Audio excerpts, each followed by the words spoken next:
Bonjour tout le monde. Bienvenue dans un nouveau vlog presque masse. Et regardez-moi cette crinière. Je viens de shooter un petit contenu pour un concours Insta. J'adore la photo. Elle est très belle. Trop canon, on vous la mettra ici parce qu'elle sera déjà publiée. Je la publie aujourd'hui. Oui, du coup, petit look body, j'ai rien en dessous. Pour le plaisir de mes yeux uniquement. Bah non, sur la photo on voit. Ah, c'est vrai, merde. Donc voilà, j'ai sorti la ponytail que je veux enlever parce que ça tire là. C'est lourd. C'est des vrais cheveux? Non. Qui sont super denses. Mais grave, je kifferais trop avoir une crinière aussi dense que ça, mais je vis ma vie de cheveux fins. Bon, on n'a pas une très bonne nouvelle pour vous aujourd'hui. On vous en parlera quand on se posera, parce que là on a encore quelques mails à faire. Donc on termine nos mails, on se pose et on vous explique. On vous annonce. Bon les amis, la vidéo d'hier m'a donné envie de refaire une vidéo facecam parce que ça faisait longtemps qu'on n'en avait pas fait. Oui, avant-hier. J'ai décidé aujourd'hui de nous replonger dans notre passé, dans les photos de famille. D'ailleurs, j'ai demandé à mes parents de m'envoyer quelques albums photos de moi petit. Et on a découvert, enfin moi, j'ai découvert un truc de fou, une histoire de ouf sur ma famille. Je pense que mes parents sont même pas au courant. À l'heure où je filme cette vidéo, ils sont toujours pas au courant.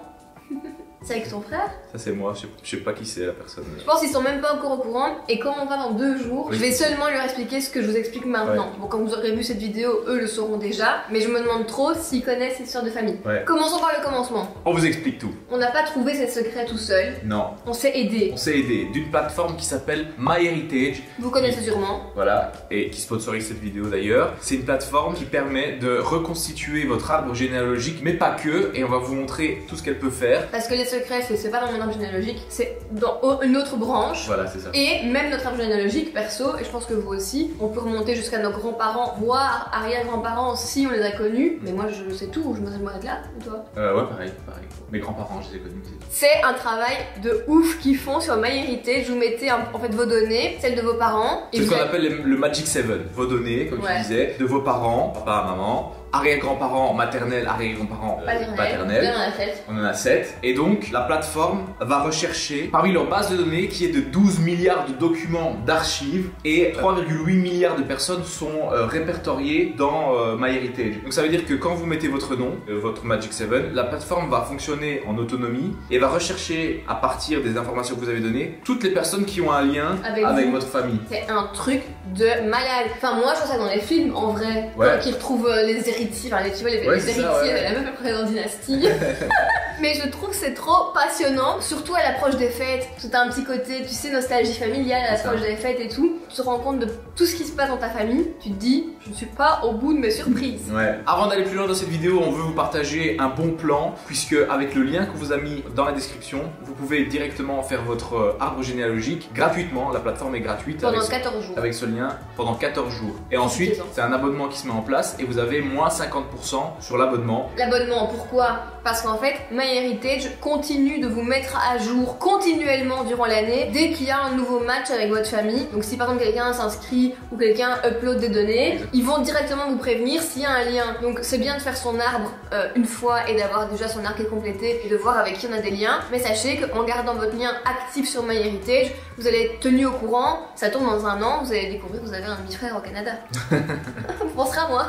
Donc là, on est sur l'arbre d'Enzo. On vous mettra des petites images, bien sûr, en cachant les noms de famille. Voilà. Mais je suis choquée. En fait, ils ont trouvé blindés de gens du côté de des grands-parents maternels. C'est ça. Donc en entrant le Magic 7, on se retrouve à avoir 64 personnes pour le moment chez moi qui ont été découvertes automatiquement. Il y a même des photos. Et il y a des photos qui se mettent, c'est normal, puisqu'ils ont accès à des documents d'archives. Ils récupèrent toutes les données de ces personnes-là et vous les transmettent. Donc mon arbre, il va jusqu'à... Donc ça c'était les grands-parents, arrière-arrière, arrière-arrière, arrière-arrière-arrière, et arrière-arrière-arrière-arrière. Voilà, jusqu'à 1819. Mais c'est un truc de fou. Je n'aurais pas pu le connaître, mais je suis choquée. Je suis sûr que même mes parents savent pas qu'il existe ce mec. Ah, c'est sûr, mais même tes parents ils connaissent leurs parents et leurs grands-parents. Ou voir leurs arrière-grands-parents. Ouais, à la limite. Mais pas cette génération en réel. Non, mais tu remarqueras, c'est en fait du côté de ta maman. C'est sur ton grand-père paternel qu'on a du background. Ah non, ta grand-mère maternelle aussi. Truc de fou. T'es content? Bah tu ouais, vas le montrer à tes parents. Ouais, ils vont trop choqués. émus. Bah peut-être qu'ils connaissent même pas les gens, mais c'est un truc de fou. Et alors regarde. Et ça peut être un trop chouette cadeau de Noël. Ah ouais, c'est vrai. Tu offres à quelqu'un son arbre généalogique à ta mère ou tu vois. Avec les photos. Avec des archives. Parce que la partie archive, elle est ouf. Ouais. Après, je vous explique ce que j'ai découvert. Donc là, par exemple, si j'ajoute une personne, eh ben, ils vont me retrouver automatiquement en fonction des données, des nouvelles données qui viennent d'entrer. Encore d'autres personnes. Encore d'autres personnes. Donc là, ou ça peut être un infini. Là, par exemple, je vais le faire. Et bien là, tu vois, ils viennent me trouver 20 personnes supplémentaires. C'est un truc de fou. En plus, tu vois où ils sont nés. 1922, Italie. Naissance du premier fils, il avait plus ou moins 20 ans. Ouais. Et c'est un truc de malade. Il y a aussi une option qui permet de sublimer les anciennes photos d'archives qu'ils vont trouver. Donc on vous met ici un petit exemple avec ton arrière-grand-père. Et donc on a trouvé sa photo. Enfin, moi j'ai rien trouvé. Si t'as trouvé la photo. Et il y a l'option sublimer. Ah ouais, ça a lissé tout le grain. Regarde, et tu peux glisser gauche, droite. Oh purée! La photo est un peu en noir et blanc, en brun. Ouais. Et ben il y a l'option restaurer les couleurs. Et si ça tombe, c'est quelqu'un que vous avez toujours vu en noir et blanc sur les photos. Vous uploadez la photo directement de votre téléphone sur la plateforme MyHeritage et vous allez pouvoir le voir peut-être pour la première fois en couleur. Mais tu te rends compte tu vois déjà qu'il y a de la couleur. Mais tu te rends compte le avant-après de la photo. Ah ouais, c'est incroyable. Et ça, c'est tout nouveau, ça s'appelle Deep Nostalgia. Donc vous prenez des photos et ils vont animer les photos comme si la personne était en vie. Attends, je veux voir. Oh my god! Oh my god, c'est trop impressionnant! Donc je vous rappelle, le lien est juste dans la barre d'infos. Vous avez la possibilité de faire ça gratuitement pendant 14 jours. Et après, si vous voulez prolonger l'expérience MyHeritage, vous avez 50% de réduction sur l'abonnement. Ah, donc ça vaut vraiment la peine. Et je pense qu'en 14 jours, vous avez dit. largement le temps d'essayer toutes les fonctionnalités de la plateforme. C'est le moment de demander à vos parents toutes vos anciennes photos, toutes les données, de tout rentrer sur le site et de voir un peu ce que ça vous donne comme résultat. Et si vous le faites, venez nous dire sur Insta, en MP ou ici, ce que vous avez trouvé. Et maintenant, on va passer à ma partie. Exactement. Comme on vous le disait au début de la vidéo, mais vous avez aussi accès à des documents d'archives grâce à la plateforme. Grâce à ça, on a découvert des histoires du côté de Luffy qui sont un peu tristes. Ouais. Donc, ce que moi je savais, c'est que ma grand-mère paternelle était venue en Belgique au début de sa vie pour trouver du travail. Mon grand-père paternel était venu de son côté aussi en Belgique, parce qu'ils viennent tous les deux d'Italie, trouver du travail pour travailler dans les mines belges. Ils ne se connaissaient pas. Et je savais qu'ils s'étaient un peu mariés pour les papiers. Parce qu'en se mariant avec quelqu'un qui travaillait en Belgique, tu pouvais rester en Belgique à l'époque. Et donc je pense que même mon père, c'est tout ce qu'il sait. On a découvert, je vais foutre le bordel dans la famille. On a découvert qu'il y avait des papiers qui avaient été envoyés, des lettres écrites à la main, manuscrites, à la Majesté, Sa Majesté, donc la reine de Belgique à l'époque, pour demander en gros l'asile pour ma nonna, parce qu'elle était venue en tant que touriste en Belgique. Ma nonna, c'est ma grand-mère. Et elle devait repartir, parce que je pense qu'elle avait peut-être un visa d'1 mois. Elle ne voulait pas repartir. Pourquoi? Là, on a découvert une lettre de 3 pages, écrite par une dame que je ne connais pas. Est-ce qu'on la lit ou est-ce que j'explique en résumant? On va vous la lire. Sa Majesté, ce n'est pas pour moi que je fais appel à la bonté de Sa Majesté, mais pour une femme italienne qui a été abusivement trompée par un homme belge. En voici les faits. Il y a environ 5 mois, mon frère a été abandonné pour la 5e fois par son épouse qui l'avait quitté pour suivre un autre homme. Mon frère demanda le divorce. Et entre-temps, fit la connaissance d'une femme italienne. Celle-ci d'une famille très honnête et de très bonne éducation. Elle mit toute sa confiance en mon frère. Comme elle était venue en touriste en Belgique, elle devait bientôt retourner dans son pays. Et donc là, cette lettre parle de ma grand-mère, c'est un truc de fou. Et donc retrace une histoire de ta grand-mère que personne ne connaît. Qu'on savait pas. Elle devait rentrer dans son pays avec la promesse de venir aussitôt que mon frère serait libre de son épouse, et donc divorcé. Il me faisait chaque jour écrire pour lui à cette femme, car j'écris et je lis l'italien. Il lui faisait toutes sortes de promesses, lui envoyait des photos de lui, et la persuada de vendre ses meubles, et principalement son gagne-pain, sa machine à coudre, pour venir en Belgique, parce que ma grand-mère était couturière. Elle l'écouta, vendit tout, et revint encore comme touriste en Belgique. J'ai des frissons. Tu te rends compte, donc, elle est là-bas en Italie, elle vend tout parce que le mec ici lui a promis de se marier avec elle. Lui, ne tenant pas sa promesse, allant jusqu'à supplier son épouse légitime de revenir habiter avec lui, ce qu'elle fit. Cette pauvre femme se ruina pour venir ici, pour quelqu'un qui n'a probablement pas de parole. Maintenant, elle ne peut plus rester en Belgique et ne peut plus retourner dans son village car elle aurait la honte d'être la risée de tous. De plus que son père refuse absolument de la recevoir. Ouais. Ça non plus, je savais pas, tu vois, que mon arrière-grand-père voulait plus la voir. Ouais, c'est une question de dignité à l'époque. Ah oui, tu pars pour un homme et puis tu reviens. Serait-ce possible que Sa Majesté lui autorise de rester en Belgique en lui faisant recevoir un permis de séjour? Cette jeune femme est une très bonne couturière et peut avoir beaucoup de travail pour coudre pour d'autres Italiennes habitant en Belgique. Cette pauvre fille est venue de sa lointaine Sicile en voyant le bonheur ici alors qu'elle n'a reçu que larmes et chagrin. Je sais qu'elle a été naïve de croire à la promesse de cet homme, mais j'avoue que moi-même, qui suis sa sœur, je me suis laissée prendre à ses paroles et j'en supplie la majesté d'accorder à cette pauvre fille qui a été trompée par cet homme qui n'est pas digne d'être belge. J'aurais voulu l'aider moi-même, mais je n'en ai pas les moyens. Mon mari ne gagne pas beaucoup d'argent et j'ai 3 petits-enfants. Cette jeune femme a déjà eu tant de malheurs dans sa vie. Son mari a été tué par la mine après 3 mois parce qu'elle était déjà mariée, ma grand-mère. Son premier mari est décédé, donc là elle croyait à son 2e futur mari. Elle vit seule, rien que d'écrire à Sa Majesté, je me sens déjà en confiance et espère du fond du cœur réparer ainsi un peu le mal qui a été fait par cet homme que je refuse désormais de reconnaître comme étant mon frère. Voilà, la lettre elle est là, hein. On vous la met à l'écran mais c'est une lettre manuscrite, c'est un truc de fou. Est-ce qu'il y a une date?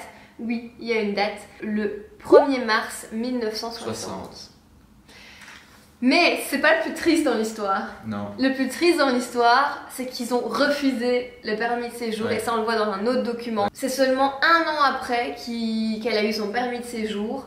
Et là, elle a rencontré mon grand-père. Donc, quelques mois après ça, on voit une lettre où quelqu'un d'autre dit « Cette femme va se marier avec monsieur nanana Luigi dans 3 mois si vous lui accordez un permis de séjour. » Refusé. On voit un document après, refusé. Et 1 an après, là on voit l'acte de mariage de mon grand-père et de ma grand-mère.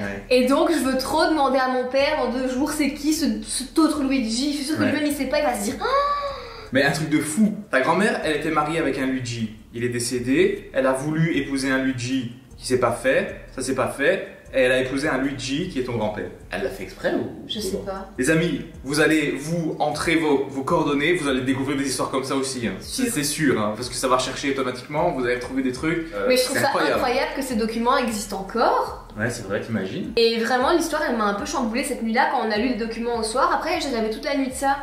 Et j'arrive pas à démêler le fameux de l'histoire. Ouais. Il y a aussi des actes de naissance, il y a aussi des actes de décès, des actes de mariage. Donc vraiment, tous les documents en fonction d'une personne seront disponibles dans votre arbre généalogique. Et attends, je réponds à peut-être une question qui va arriver en commentaire. Si on me dit demande à ta grand-mère. Mais ça, je vous l'ai dit, elle est plus là et mon grand-père non plus. Donc, ils sont plus là pour témoigner, ça me fait trop chier, tu vois. Si vous découvrez des histoires pareilles, venez nous dire en commentaire. Et puis, moi, j'ai trop hâte d'expliquer ça à mes parents. Je vais imprimer tous les documents. Moi j'ai reçu un document de mon grand-père qui avait été arrêté par la police parce qu'il avait traversé la frontière Belgique-France et qu'il savait pas qu'il pouvait pas la traverser sans avoir ses documents d'immigrés italiens. Enfin, t'as vraiment tout, même des trucs de la police. Si certains de vos ancêtres ont été arrêtés, ce sera dans les documents, quoi. Bah franchement, je suis choquée parce que je pensais pas que ça allait être aussi poussé. Parce que c'est vrai qu'on a entendu souvent parler du site et j'aurais jamais cru que ça allait être aussi poussé, qu'on allait découvrir tant de trucs. C'est vraiment trop bien. Franchement, on espère que ce petit volet secret de famille et histoire vous a plu. Et n'oubliez pas, avec le lien qui est en barre d'infos, vous avez 14 jours gratuits et si vous voulez prolonger l'abonnement, vous avez moins 50%. Donc c'est le moment d'en profiter. Nous, on va continuer notre petite journée, après on vous reprend pour vous expliquer la mauvaise nouvelle. On est de retour. Ouais, on est de retour. Avec notre mauvaise nouvelle. Vous savez que on a nous-mêmes appris il y a à peine une semaine ce nouveau projet télé qui allait arriver, qui est un très gros projet télé, donc on vous l'a pas encore dit mais on va animer notre propre émission à 2. Ça c'est déjà trop bien, on est très très contents. D'où le côté bon dans la bonne nouvelle. Oui voilà, on est trop contents et quand on pourra vous dire quoi, comment, où, on vous le dira sur Insta, ce sera sur une chaîne belge, ça va commencer dès janvier. Mais comme c'est un très gros projet, il arrive vraiment comme un cheveu dans la soupe. En plein mois de décembre, en plein mois de Vlogmas. Ouais, parce qu'on l'a appris avec vous dans les Vlogmas. Hein. On est contraint d'arrêter les Vlogmas ici. Donc ce Vlogmas, c'est le dernier. Les vlogs presque masse n'ont jamais aussi bien porté leur nom puisque l'expérience l'expérience des Vlogmas est écourtée très rapidement, mais on n'a pas le choix, on a trop de travail. Ouais, c'est ça. Là, on était, avec les charges de travail, on était bon entre Vlogmas et le travail quotidien sur les réseaux. Même si c'était compliqué, c'est le rush chaque année quand on fait ça, mais on va dire qu'on s'en sortait tout juste. Mais là, ce nouveau projet a vraiment rajouté une charge de travail qui n'était pas prévue et qu'on n'arrivera pas à assumer en continuant à filmer tous les jours des Vlogmas. Parce que ce sont des longues émissions, c'est des émissions de 45 minutes, ça va être des gros tournages, on a de la préparation et vraiment ça nous demande énormément de temps, ne fût-ce qu'administrativement en ce moment pour tout ce qui est contrat, comme on vous l'a déjà dit, mise en place de l'émission, on doit préparer le stylisme, on doit préparer, enfin bon bref, tout. Parce que entre être chroniqueur, être animateur, voilà, il y a une différence d'implication et là ça arrive comme ça avec un projet qui commence dans même pas 10 jours, donc on n'y arrivera pas, on en a discuté longuement, depuis 2 jours on discute, on essaie de s'organiser, de voir comment on peut faire avec notre agenda et en fait on se rend compte qu'on a beau tourner le programme dans tous les sens, on arrive à un moment où on est au max de notre capacité. En plus on enchaîne les déplacements à Paris plus que jamais, toutes les semaines, voire on est à Paris. 2 semaines, donc depuis le mois de décembre, tous les lundis on est à Paris presque. Et donc on n'y arrivera pas et donc on a pris la décision de ne pas faire un contenu bâclé, donc de pas continuer les Vlogmas et vous filmer de la merde parce qu'on n'aura pas le temps et qu'au final ça sera pas intéressant et enfin ça sera juste nul et donc on préfère arrêter et vous savez quand on fait les trucs on les fait bien et là on veut se concentrer bien sur ce nouveau projet parce que on veut pas se foirer quoi. Donc on espère que les Vlogmas vous ont plu jusqu'ici.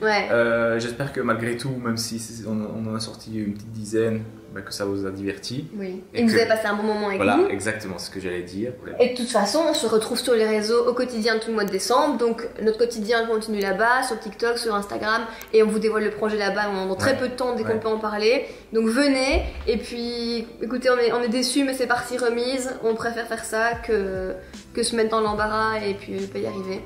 Donc on espère que vous comprenez et puis on est content d'avoir partagé encore une fois un mois de décembre avec nous. On vous retrouve du coup très vite sur Insta, on va vous faire une petite photo de famille comme chaque année pour Noël. Et puis écoutez, on vous retrouve très très vite. Bon Noël, profitez bien de votre mois de décembre, reposez-vous bien, profitez de vos proches, soyez prudents, faites attention à vous. Et nous on se dit à très vite. Ciao tout le monde.